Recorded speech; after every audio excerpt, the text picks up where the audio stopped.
Turf Wars is a 3-part comic, or graphic novel, series written by co-creator Michael DiMartino and illustrated by Irene Ko, and it's the continuation to my favorite TV show, The Legend of Korra. You said some very unkind things. Much like Korra's beginnings episodes were laterally used to justify the Deus Ex bending gumball machine from the end of Avatar The Last Airbender, these comics are to justify the Korra finale's Do X's Mako Not. And if that had been all, I could put up with it. But they also Dumbledored Kyoshi. Deal with it. You deal with it. Ooh. Oh. Let's get this out of the way. I'm not a fan of how loose the art is. They should have hired another illustrator for backgrounds, and the covers are borderline false advertising. Alright, now before I get into the plot summary, we should first delve into the meat folds of the Korrasami ship. Skip to the timestamp shown if you just want to get straight into the comic.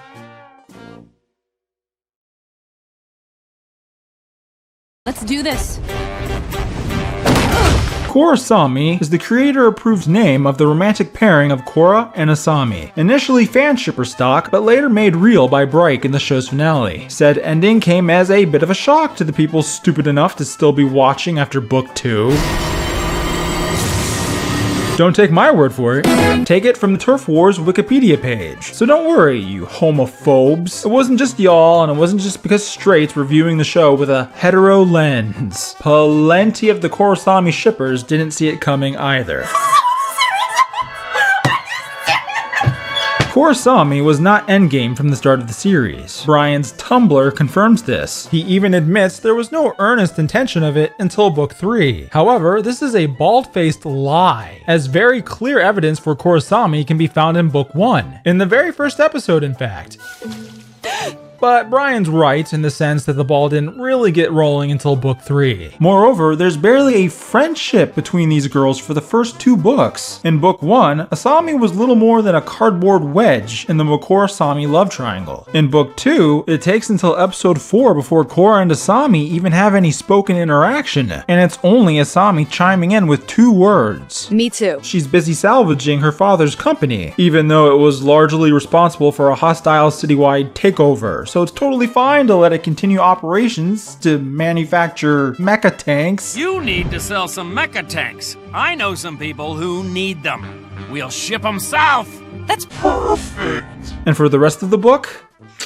Yeah. Friendship really blossoms in books 3 and 4. I kissed Mako when he was going out with you, so... You what? There's a hug, gone sexual, though Korra hugged the guys too, and she exclusively smiled at Mako, but Asami also holds Korra's hand out of wedlock. In book 4 there's another hug, although she hugs Mako too, but this time she blushes with Asami. There's a group hug with Mako.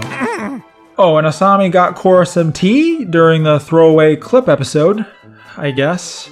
Then, at the very end, there's another unprotected hug, and of course, the eye fucking just before our heroines jet off to the spirit world.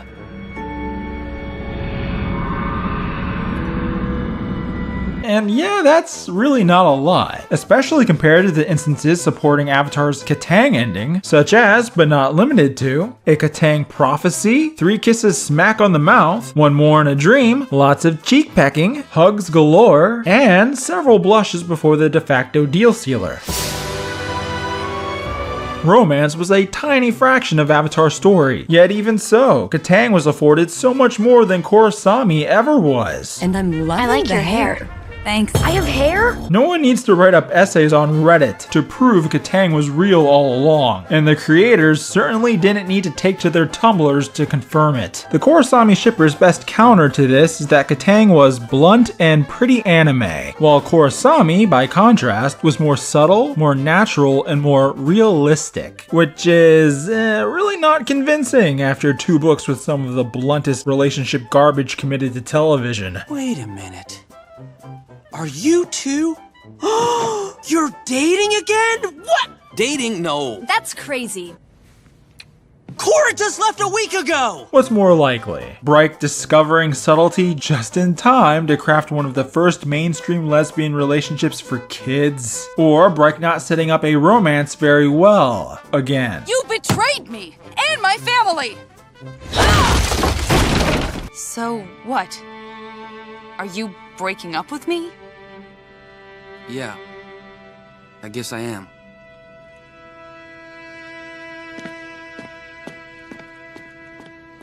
You be the judge. Regardless, the point is Korrasami is sparse and easy to miss. But I think it was also overlooked because it's fucking disgusting. Why you say that, ER? Because it's homosexual? You little lesbian. Imagine you're Sammy, the handsome son of an industrial magnate. You're out on your gay little moped one day, and you sideswipe this adorable klutz of a girl, who instantly falls for you. Her name is Mako-chan, and like the debonair rank charmer you are, you take her out for a night on the town. You pay for her fancy dinner with daddy's money, and even decide to fund her sports career. And after an intimate and emotional carriage ride with her, you're pretty much boyfriend and girlfriend. Unbeknownst to you, some dude named Korra has been crashing your girlfriend's tournaments and trying to get with her. And he's something of a celebrity. Your girl remains loyal to you though, so Korra instead gets with her dim sister, Bolina. This upsets your girlfriend, who confronts and tells Korra to leave her sister alone. Korra accuses Mako-chan of jealousy and forces himself on her in front of a devastated Bolina. Your girlfriend is guilt-ridden from macking on another guy, but is also a bit of a two-timing hoe and develops feelings for Korra. Bolina is the one to spill the beans about the kiss to you. You break up with Mako-chan over this, but she doesn't seem to give a shit and shamelessly starts dating Korra. You pretend it doesn't hurt. Now, do you, Sam, see yourself becoming best friends with Korra? Not only friends. Down the line, do you see yourself becoming lovers with Korra? The sniveling, belligerent jackoff who took your girlfriend? That's rough, buddy. If you adjust the angle of your lens just a little bit, Korrasami looks incredibly creepy. To appear innocuous, you have to forget that book 1 happened. I'm with Asami. Yeah, but when you're with her, you're thinking about me, aren't you? Jesus Christ, Bryce. So I can't really blame anyone for having a mental block about Korrasami. But what if I told you that the biggest reason many didn't see Korrasami was because Bryce didn't want us to? Alright, put on your tinfoil lenses and strap in.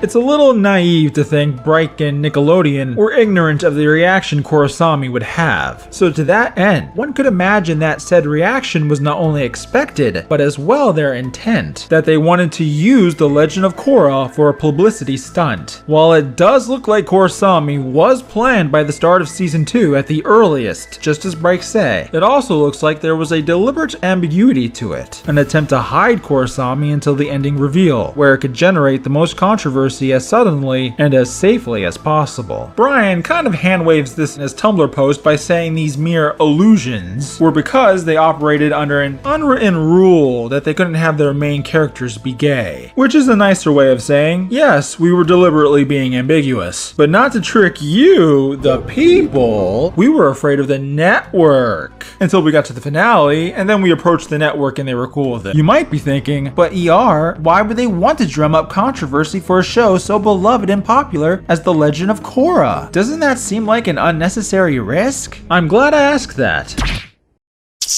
Following book 1, The Legend of Korra was really not that popular. I don't think they like me.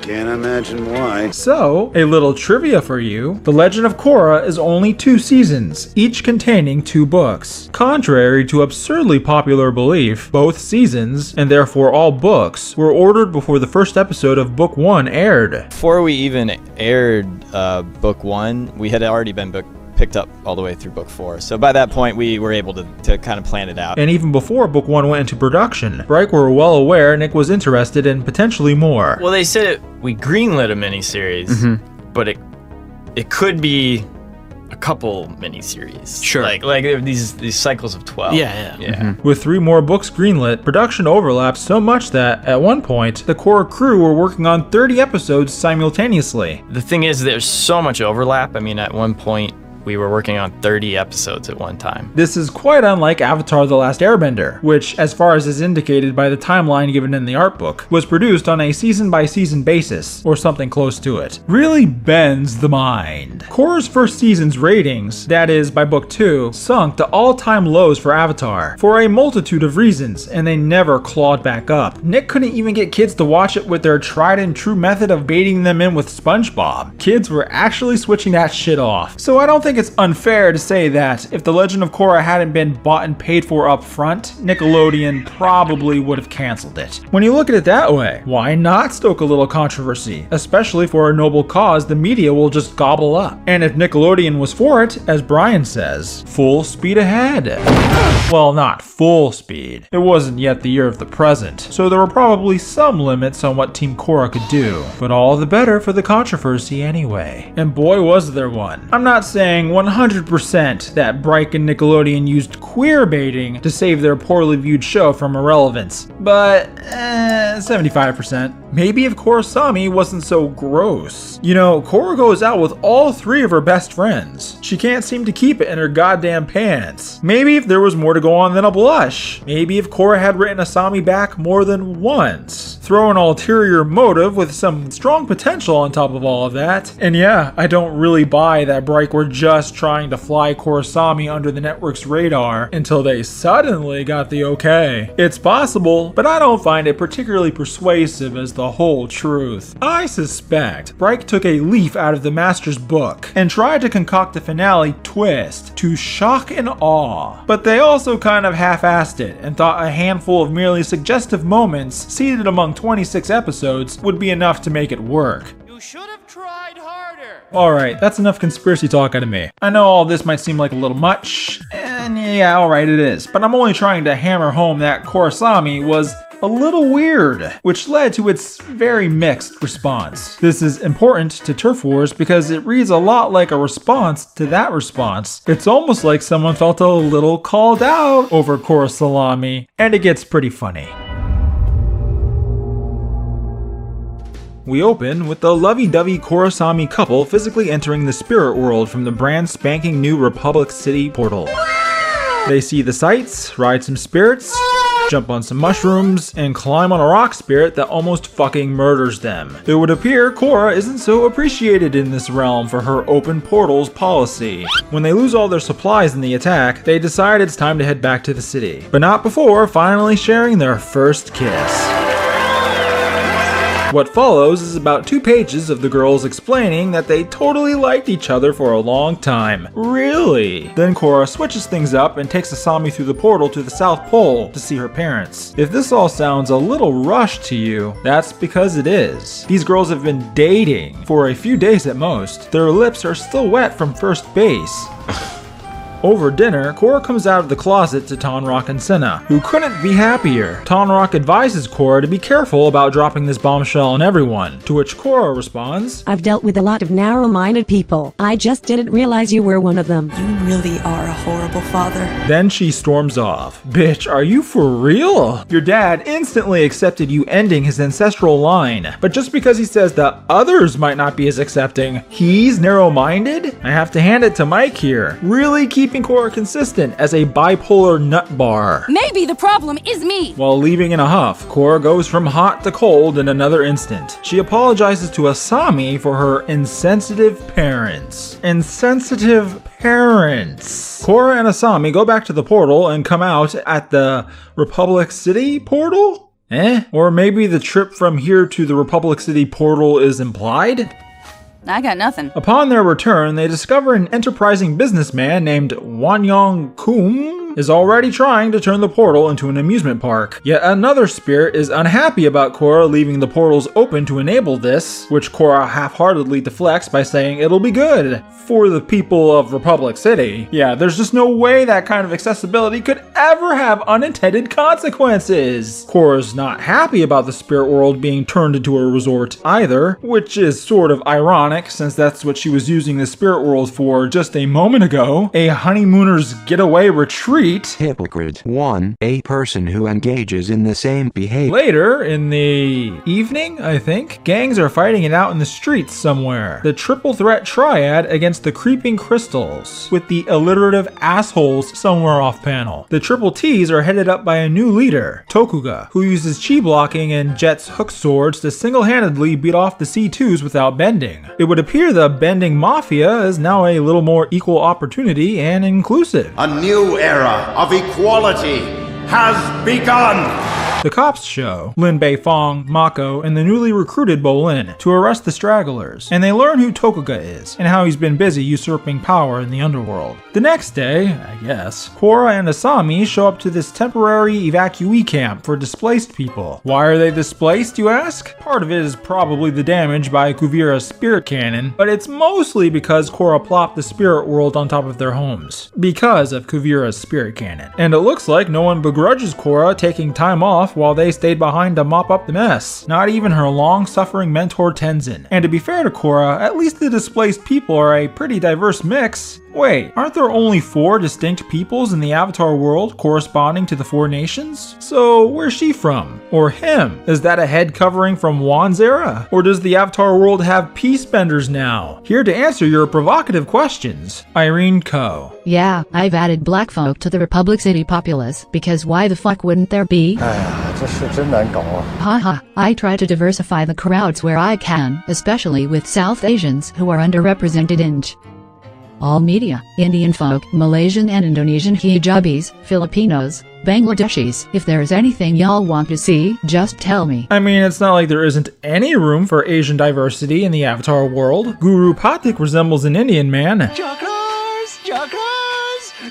everything is good. Hell, all of the Fire Nation is Indian if you want it hard enough. Imagine Asians the limit. But how do Wakandans factor in? Which element are Malaysians coded to? Or how about the black folk? I expect detailed answers on my desk by morning, Irene. By the way, loving the look you're going for. The skin lightening, the hair dyed blonde, the blue eye contact lenses. The spirit's name is Ko, but she is very dangerous. She will steal your race. Korra gives a rousing speech to the crowd about how having their homes all destroyed has made way for a new beginning. The people don't tar and feather her for this. She visits President Raiko next, who gives her shit for gallivanting around the spirit world. Thank you! They request funds for housing the evacuees, and since Raiko needs votes for his re-election, he agrees. The first democracy really working out for the Avatar world. That evening, presumably, at Air Temple Island, Korrasami are confronted by Kaya, who outs the girls with her gaydar. Turns out Kaya too was gay all along. Kaya explains how Water Tribe culture likes to keep the gay low-key, whereas Aang's air nomad culture was all free love and shit. A little trivia for you, the Dalai Lama, Tenzin Gyatso, you know, that major Buddhist figure Aang was obviously based on? Well, he considers gay relations a transgression. Just something I found a little amusing. The super bigoted Fire Lord Sozin agreed with the Dalai Lama, to the point that he decreed same-sex relationships were criminal. That guy was the worst. You really think so, Korra? What could ever lead you to think that? I mean, the guy only left his best friend to die in a volcano, ruthlessly hunted your previous life down, genocided his people entirely. Then, everything changed when the Fire Nation attacked. It's not like he fought flamers with flames. Sheesh. Kaya doesn't stop there. She now says that even Avatar Kyoshi had the big gay, but for all her sleeping around, was unable to affect any real progress, because the Earth Kingdom was militaristically repressive. I guess we're going to skip over the fact that Kyoshi formed and personally trained the secret police that ended up controlling Ba Sing Se from the shadows. Was Kyoshi part of the repression, or what? There is no gay within the walls. Here we are straight. Here, we stand heterosexuality.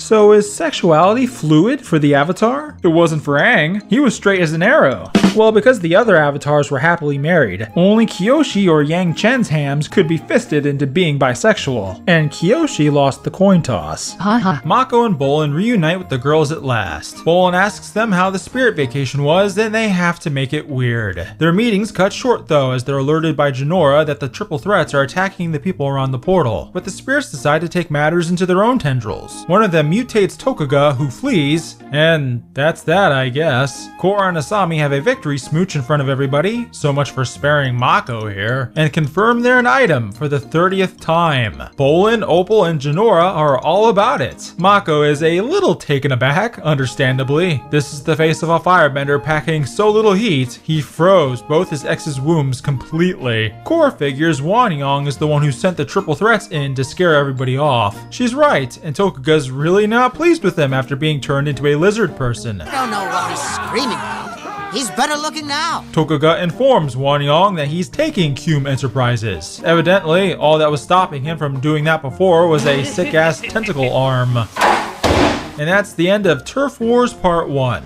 All in all, pretty gay.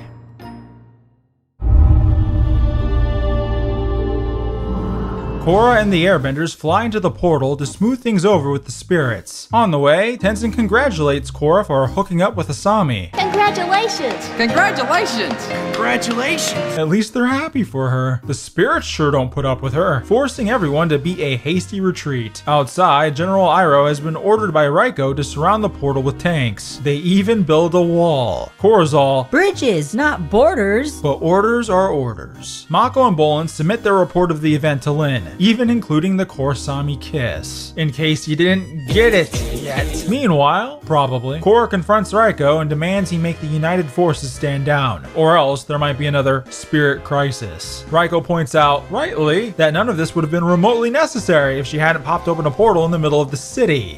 Thank you! Korra says, I didn't exactly do it on purpose. Kuvira's spirit cannon was out of control. I had to save the city. Okay. But the only reason, and I mean the only reason, that Kuvira could create a spirit weapon was because you left the portals open. No one ever acknowledges this. Raiko does, however, acknowledge that Korra had a hand in leveling these people's homes. He even tells the evacuees about how she went on vacation during their crisis, and they turn on her immediately. Like, I know the point is that Raiko is just some shitty politician, but he's fucking right about this. Yet the good guys all act like Raiko's totally in the wrong. Why you calling me? I'm right. Tenzin and Korra suggest to Zhu Li that she run for president against him for being mean to Korra. This is blatantly ignoring what she was party to in Book 2, but she takes it under consideration. Mako and Bolin find some street urchin who's been a messenger boy for the triple threats and get their location out of him. Shortly before, Bolin straight up roasts his brother. Why are you so cranky anyway? Is it because your two ex-girlfriends are dating each other now?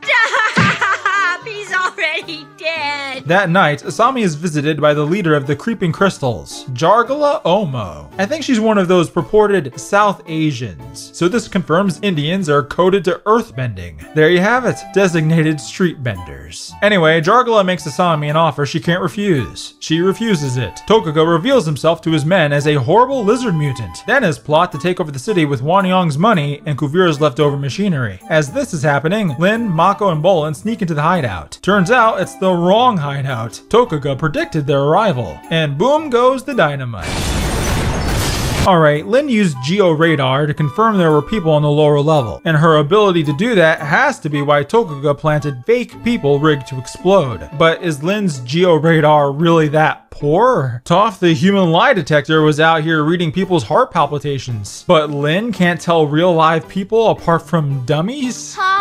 I'd understand if the dummies were encased in a metal room or something. It just doesn't look like it. And what's the mechanism exactly that causes the dummies to explode? It's not super clear. I like what's being attempted here. It just needs to be reworked. Well, this whole trilogy needs to be reworked, ideally into a garbage can. Korra learns of Asami's encounter with Jargala, which angers her. Asami calms her down, they hug, and decide to go on a date that night. I can't help but notice someone has all the junk in this relationship's trunks. Personal attack or something? At Varric's prompting, Zhu Li decides to run for president. Great idea! Have Varric sponsor more presidential candidates. Better yet, have the main accomplice of the man who attempted to kidnap the president run against the president. Democracy really working out for the Avatar world. I love democracy. Korra gets stood up because Asami would prefer to get kidnapped than go on a date with her. With Mako and Bolin's help, Korra finds the creeping crystals and threatens Jargala over this. Only it looks like the Genomite junkies were not responsible. No time to dwell on that. The trio have to rush to the police station, which is under assault by Tokuga and the triple threats. Tokuga reveals he's holding both Wanyang and Asami hostage, and will kill Korra's gal pal if opposed. Korra is powerless to do anything. The comic closes out with Korra admitting she's at fault. Oh, right, so I guess that's my fault too. And Tokuga goes forward with his domination of the city.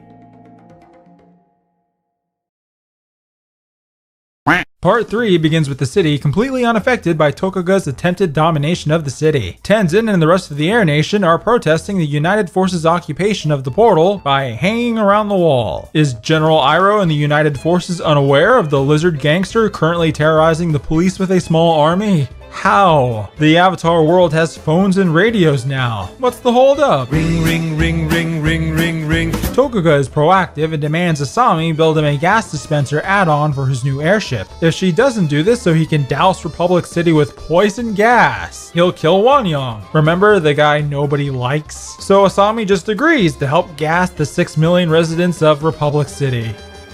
Alrighty then. Korra's a little depressed that the situation's gone farther south than Mako's southern pole has ever gone near her igloo. Regardless, Mako cheers her up and assures her she did nothing wrong. Also, he says this. I think you and Asami are both perfect for each other, and I'm the most qualified person to say that. Is no one going to put this poor guy out of his misery? Alright, I'm on it. Raiko visits the portal to bully the airbenders with some waterbenders. Zhu Li appears suddenly with some earthbenders and tries to make Raiko look bad with a camera crew. Between both of them, this sure is a good use of time and resources right now. Korra, Mako, and Bolin go back to the creeping crystals because they believe Jargala can lead them to Tokuga's hideout. Jargala goes into a little spiel about why the triad is called the creeping crystals, by pretending Genoi is some threat. Kind of like King Boomy did before he revealed it's just rock candy. Delicious. Wow, the rock candies. Menacing. Jargala does know where Tokuga is and takes them to his airship with Asami's gas dispersal unit. But they're unable to stop Tokuga from taking off without a hitch and with his hostages. So, great. Tokuga rides right up to the portal and demands Raiko remove the United Forces from the city or else he'll Zyklon everybody. He thinks he'll get away with it too, in front of all these meddling airbenders. Remember how Aang and Katara alone rearranged the clouds that one time? Yeah, this is what we call an empty threat. Asami and Wanyang work together to somehow release the gas inside the ship while they steal what appear to be the only 2 gas masks. Korra hops on board from a sky bison because I don't think Naga featured even once in these comics. Well, Korra and Asami get in control of the ship. Get your slimy scales off my girlfriend. Stay away from my dad's ex-girlfriend. The plan is to drive it into the spirit world because the poison won't affect the spirits. That doesn't sound so bad. Hang on to something! Shockingly, the spirits aren't happy about this. Double shockingly, the airbenders effortlessly take care of the gas. And in a bit of a twist, Tokuga flees and Korra does nothing to stop him. Epic. Anyway, the spirits are like, what in the fuck? But Wanyang's like, I've decided not to turn your world into a petting zoo. Holstering that gun he had drawn on them is apparently enough to placate them. Yeah, Negro. The epilogue is 3 weeks later at Zhu Li's election party, where she wins against Raiko. Bolin decides to quit being a cop for no reason, and Zhu Li immediately gives the Republic City portal to the Air Nation, despite being only 2% of the Republic City population. Korra and Asami share a little love confession outside, and the end.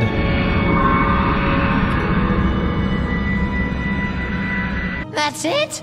If this ending seems a little rushed, that's because it is. The evacuees are presumably still homeless, but I guess they aren't upset with the Avatar now?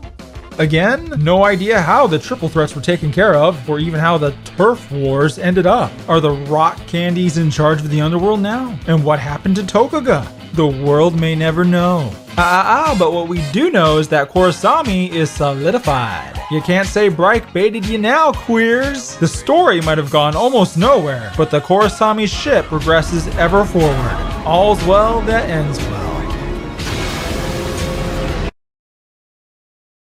It's unfortunate that I could just tell these comics were Mike's work, because the story and writing were just that flimsy and shallow. By the time I get this out, there will probably be more Korra comics from him, and you couldn't pay me to read them. My money's on that Avatar Yang Chen was, in fact, a man all along. We got L, we got B and G, now we're just missing the T, sis. Unless Smeller B was already that. That's an unusual name for a young man.